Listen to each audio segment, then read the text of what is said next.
गीता जी अध्याय 8 श्लोक संख्या 25। धूमो रात्रिस्तथा कृष्णः षण्मासा दक्षिणायनम् तत्र चांद्रमसं ज्योतिर्योगी प्राप्य निवर्तते। जिस मार्ग में धूमाभिमानी देवता है, रात्रि अभिमानी देवता है तथा कृष्ण पक्ष का अभिमानी देवता है और दक्षिणायन के 6 महीनों का अभिमानी देवता है, उस मार्ग में मरकर गया हुआ सकाम कर्म करने वाला योगी उपर्युक्त देवताओं द्वारा क्रम से ले गया हुआ चंद्रमा की ज्योति को प्राप्त होकर स्वर्ग में अपने शुभ कर्मों का फल भोग कर वापस आता है। आज मैं आपको दिखाऊंगी। अब तक भगवान श्री कृष्ण ने उस मार्ग का वर्णन किया जिस मार्ग से जाने वाला पुनः संसार में लौटकर नहीं आता। आज के श्लोक में भगवान उस मार्ग का वर्णन करते हैं जिस मार्ग से जाने वाला पुनः संसार में लौटता है। उन देवताओं का वर्णन करते हैं जो देवता क्रम से एक दूसरे के पास ले जाते हुए स्वर्ग तक पहुंचाते हैं और स्वर्ग का पुण्य भोगने के बाद पुनः पृथ्वी पर आना पड़ता है। कल परसों के श्लोक में भगवान ने बताया कि पहले सद्गुरु मिलते हैं और सद्गुरु उसे मोक्ष तक पहुंचाते हैं। क्रम से एक देवताओं के पास ले जाता हुआ वह वहां पहुंचता है जहां से फिर लौटना नहीं पड़ता। आज बता रहे हैं कि इस मार्ग से जाने वाला स्वर्ग तक पहुंचता है और फिर स्वर्ग से वापस लौटना पड़ता है। तो आज के मार्ग का वर्णन करते हुए इनमें कौन कौन से देवता होते हैं जो क्रमशः एक दूसरे के पास भेजते हुए जीव को पुनः संसार में वापस लाते हैं।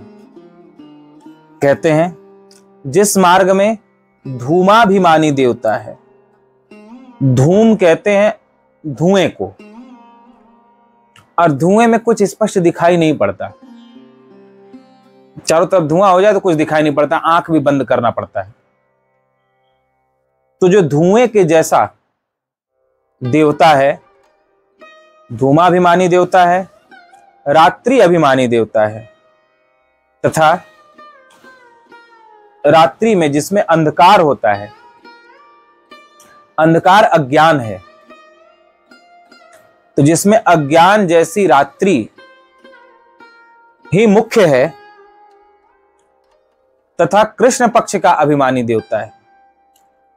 एक शुक्ल पक्ष होता है, दूसरा कृष्ण पक्ष होता है, यानी पहले अंजोरा और दूसरा अंधेरा होता है। यानी जब चंद्रमा घटता जाता है और अमावस्या वो पूरी तरह घट जाता है तो उस घटने के क्रम को कृष्ण पक्ष कहा जाता है, उस पक्ष को कृष्ण पक्ष कहा जाता है। तो कृष्ण पक्ष का अभिमानी देवता हो जिसमें, उसमें भी अंधेरा रहता है, कृष्ण पक्ष में भी। और दक्षिणायन के 6 महीनों का अभिमानी देवता है। अब यहां पर दक्षिणायन की बात आई कि दक्षिणायन के 6 महीने दक्षिणायन चलता है। दक्षिणायन के 6 महीने का अभिमानी देवता है उस मार्ग में मरकर गया हुआ सकाम कर्म करने वाला योगी, यानी इस मार्ग से मरकर गया हुआ सकाम कर्म करने वाला योगी उपर्युक्त देवताओं द्वारा क्रम से ले गया हुआ चंद्रमा की ज्योति को प्राप्त होता है। सूर्य और चंद्र ये दो हैं।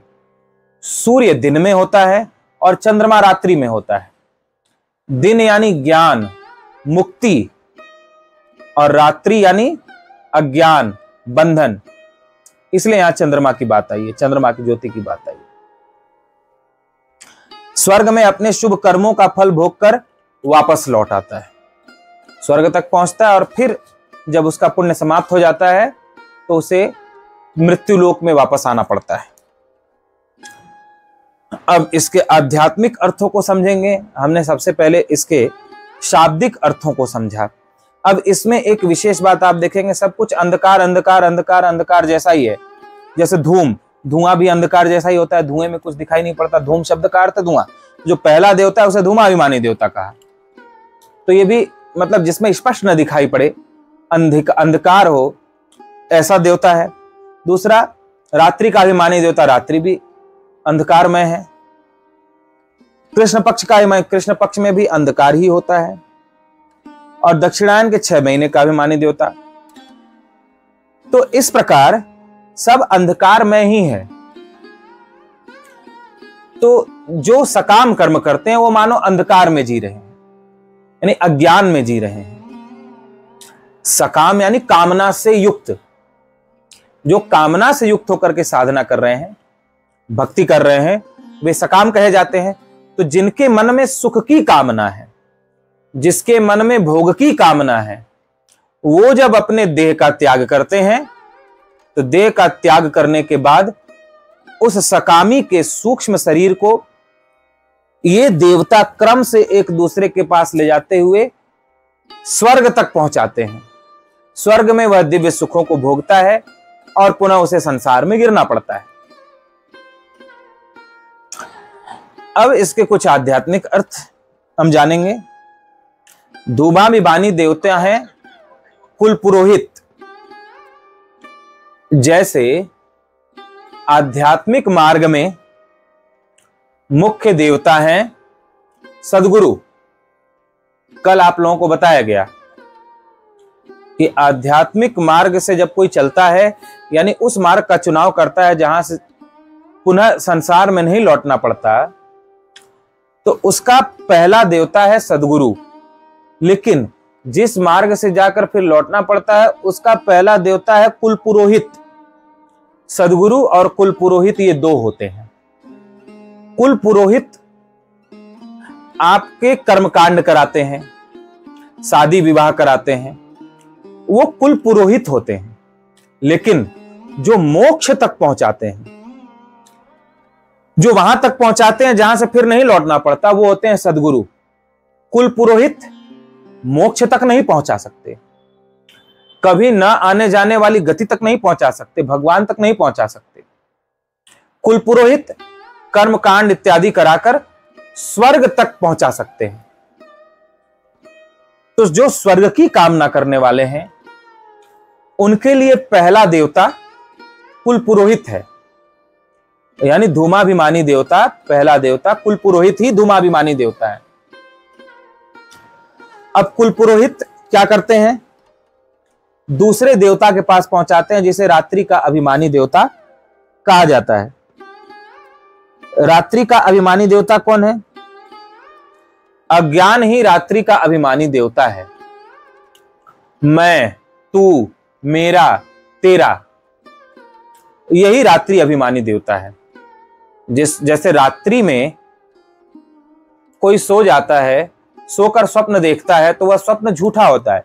स्वप्न में भले ही वह कहता रहे ये मैं हूं, ये तू है, ये मेरा है, ये तेरा है, लेकिन स्वप्न में जो भी मेरा तेरा कहा गया है, मैं तू कहा गया है, वह झूठा ही है, क्योंकि स्वप्न झूठा होता है रात्रि में जो देखा जाता है।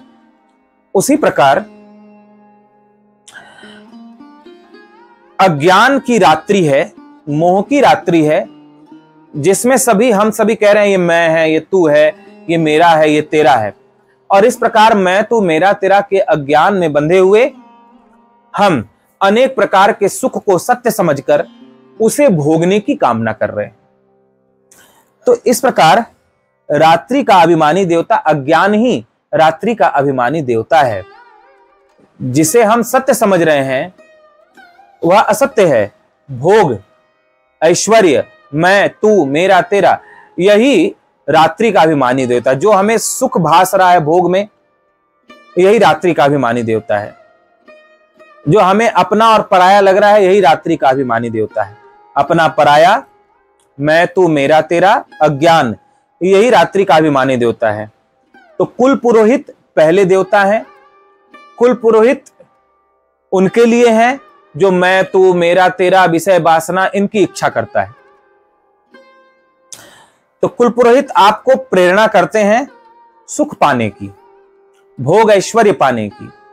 वो ये नहीं कहते कि भोग मिथ्या है, वो ये नहीं कहते कि मैं तू मिथ्या है, मेरा तेरा कुछ नहीं है, बल्कि वो बताते हैं कि तुम्हें ये सुख चाहिए तो ये पूजा कर लो, ये भोग चाहिए तो ये कर्म कांड कर लो। इस प्रकार बताते हैं। तो ये मैं तू मेरा तेरा तक पहुंचा देते हैं।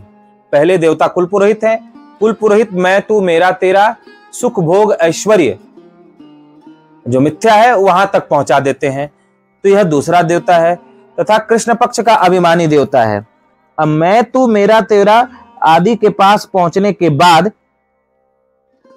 मन में कामना उत्पन्न होती है कि सबसे बड़ा सुख क्या है। शारीरिक सुख, इंद्रियों को जो मिले सुख, मन को, इंद्रियों को, शरीर को जो सुख मिले वह सबसे बड़ा सुख क्या है। तो कुल पुरोहित कहते हैं कि वेदों शास्त्रों में वर्णित है स्वर्ग, स्वर्ग ही सबसे बड़ा सुख, क्योंकि स्वर्ग में जाने के बाद आपको कुछ पाना नहीं पड़ता, कुछ करना नहीं पड़ता। आप केवल विचार करते हो कि मुझे यह भोग प्राप्त हो जाए, विचार करने मात्र से, कल्पना करने मात्र से आपको वह भोग प्राप्त हो जाता है। आप सोचते हो मुझे यह मिल जाए, सोचते ही वह चीज आपको मिल जाती है। आप सोचते हो मुझे मेरे सामने यह व्यंजन पकवान आ जाए, सोचते ही वह व्यंजन पकवान आपके पास है। यानी जो भी आप कल्पना मात्र करते हो, हर तरह का भोग, हर तरह का सुख, हर तरह का ऐश्वर्य आपको प्राप्त हो जाता है। तो जो शरीर को प्राप्त हो, इंद्रियों को प्राप्त हो, मन को प्राप्त हो, ऐसा सबसे बड़ा सुख क्या है। तो कुल पुरोहित कहते हैं वेदों शास्त्रों के अनुसार कि स्वर्ग ही सबसे बड़ा सुख है। फिर मन में कामना उत्पन्न होती है स्वर्ग की, तो स्वर्ग की कामना ही तीसरा देवता है जिसे कृष्ण पक्ष का अभिमानी देवता कहा गया है। और स्वर्ग का तात्पर्य सबसे बड़ा भोग, सबसे बड़ा ऐश्वर्य, शरीर का सबसे बड़ा भोग, शरीर का सबसे बड़ा ऐश्वर्य, शरीर की सबसे बड़ी वासना जहां पूर्ण होती हो, उस सुख को, उस सबसे बड़ी वासना को कहा गया स्वर्ग। स्वर्ग का यही अर्थ है, जहां सबसे बड़ी वासना, शरीर का सबसे बड़ा सुख, यही स्वर्ग कहलाता है। तो सदगुरु उसकी कुल पुरोहित उसकी महिमा बताकर कहते हैं कि तुम स्वर्ग को प्राप्त करो। तो स्वर्ग की कामना उत्पन्न होती है मन में। जब स्वर्ग की कामना मन में उत्पन्न होती है तो कुल पुरोहित उसके लिए कर्मकांड कराते हैं, यज्ञ आदि कराते हैं कि तुम यज्ञ करो, कर्मकांड करो, ऐसे पूजा भक्ति करो, इन देवताओं की पूजा करो, ये यज्ञ करो, ये व्रत करो, ये सब करो तो तुम्हें परम सुख मिलेगा, यानी स्वर्ग मिलेगा, संपूर्ण विषय वासना प्राप्त हो जाएगी, संपूर्ण सुख भोग ऐश्वर्य प्राप्त हो जाएगा। इस प्रकार सांसारिक भोग ऐश्वर्य के लिए आपको प्रेरित करते हैं, स्वर्गीय सुख के लिए आपको प्रेरित करते हैं। और इस प्रकार यज्ञ आदि करना सुख के लिए, भोग के लिए, वासना के लिए, यही दक्षिणायन के 6 महीने का अभिमानी देवता है। और इस प्रकार भक्ति पूजा पाठ यज्ञानुष्ठान कामना से युक्त होकर करके, भोग की कामना से, ऐश्वर्य की कामना से, वासना पूर्ति की कामना से भक्ति पूजा पाठ इत्यादि करना, यही दक्षिणायन के 6 महीने का अभिमानी देवता है। और इस प्रकार क्रम से एक दूसरे के द्वारा ले जाए जाकर स्वर्ग को जीव प्राप्त करता है, यानी स्वर्गीय सुख को, परम वासना को, परम ऐश्वर्य को, भोगों को प्राप्त करता है मन चाहे। और किंतु उन्हें भोगने के बाद उसे शांति तो मिलती नहीं, तो वह नष्ट हो जाता है। उन्हें भोगने के बाद और भोग समाप्त हो जाता है और भोगते भोगते वह भी नष्ट हो जाता है। और पुनः जब मृत्यु हो जाती है तो दूसरा जन्म होता है, फिर वहीं से शुरुआत होती है, जीरो से, शून्य से। जो परम भोग में तन्मय था, भक्ति पूजा पाठ साधन आराधन करके जो उसको कामना से युक्त होकर उसने किया था, तो उसे परम भोग, परम वासना, ऐश्वर्य मिल गया था। अब उसे भोगते भोगते मृत्यु को प्राप्त कर जाता है, अगले जन्म में फिर जीरो पर आ जाता है, फिर जहां था वहीं पहुंच जाता है। तो फिर उसे मृत्यु लोक में आना पड़ता है। तो इस प्रकार भगवान का यहां कहना है कि इसमें भी 4 प्रकार के देवता हैं जो कामना से भक्ति करते हैं, जो किसी इच्छा को लेकर के भक्ति करते हैं, जिनके लिए भोग, ऐश्वर्य, वासना पूर्ति, शारीरिक सुख, इंद्रियों का सुख, मनचाहा सुख ही सबसे बड़ा सुख है। इससे आगे परमात्मा के सुख को वो नहीं प्राप्त करना चाहते या नहीं जानना चाहते। वो केवल सांसारिक विषय वासना भौतिक सुख को ही परम सुख समझ करके उसे प्राप्त करना चाहते हैं। तो उनके लिए पहला देवता है कुल पुरोहित। कुल पुरोहित मैं तू मेरा तेरा या विषय वासना सत्य है, सांसारिक सुख सत्य है, वहां तक पहुंचा देते हैं आपको। वो ये नहीं कहते कि हम मिथ्या है, मैं तू मेरा तेरा ये सब अज्ञान है, ऐसा नहीं कहते, बल्कि वहां तक पहुंचा देते हैं। फिर मैं तू मेरा तेरा करने वाला, संसार को सत्य मानने वाला तीसरे देवता के पास पहुंचता है, और वो तीसरा देवता है परम सुख की, परम वासना की, यानी स्वर्ग जैसे सुख की कामना। यह कामना ही तीसरा देवता है। और जब स्वर्ग जैसे वासना, विषय, सुख की कामना उत्पन्न होती है, तो फिर उस कामना के लिए वह अनेक तरह के पूजा अनुष्ठान करता है, कामना से युक्त होकर के, और चौथे देवता तक यानी स्वर्ग तक पहुंच जाता है, यानी परम वासना, सुख, ऐश्वर्य सब कुछ उसे प्राप्त हो जाता है। लेकिन उसे भोगने के बाद जो चंद्रमा की ज्योति के समान है, यानी रात्रि के समान है, थोड़े समय का प्रकाश रहता है, थोड़ा सुख मिलता है, लेकिन उसे भोगने के बाद पुनः नष्ट हो जाता है, और मृत्यु के बाद उसे सब सरस छोड़ के अगला जन्म लेना पड़ता है या पुनः संसार में लौटना पड़ता है।